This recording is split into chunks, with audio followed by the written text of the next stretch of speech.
एकाम्रे गढ़िला सुभद्रा रथ। ओडिशा रे माँ मानकु सशक्त और स्वावलंबी करने दिगरे सुभद्रा योजना माइलखुंट सब्यस्त हेबो बोली कहिले बाबू सिंह। सुभद्रा केवल एक योजना नुहे बरं आम अस्मितार परिचय।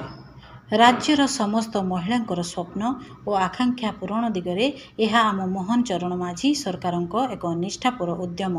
प्रत्येक माँ और भौणी मानकु मन को बुझी प्रधानमंत्री नरेंद्र मोदी प्रतिश्रुति को पूरण करिबो एही योजना।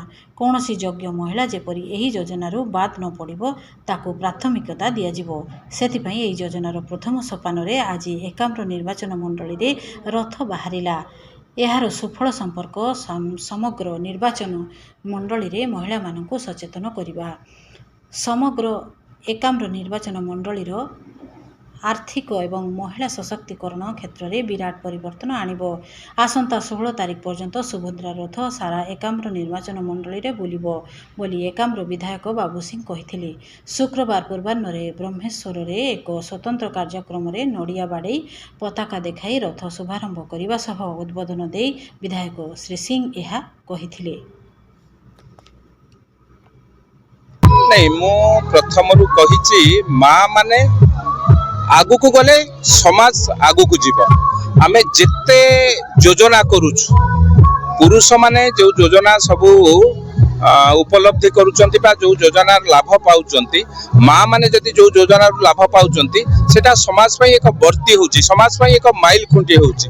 आज एक नूतन परिकल्पना करिसंती ओडिशा सरकार सुभद्रा योजना नारे।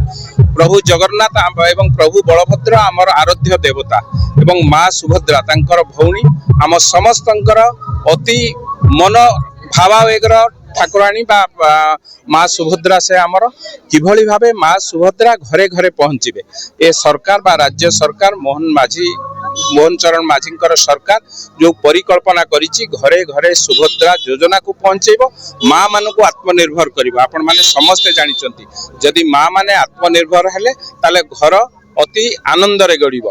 तेणु ए कथा पुरुष प्राधान्य राज्य हो पुरुष प्राधान्य देश हो आमे जेतेबेले ए कथा चिंता करछु आज सरकार जेतेबेले चिंता करचंती विकसित हबो मो राज्य विकसित हबो मोर देश ए कथा रे खाली पुरुष माने विकसित हेले हेबो नाही माँ माने बा महिला माने विकसित हबा दरकार। महिला माने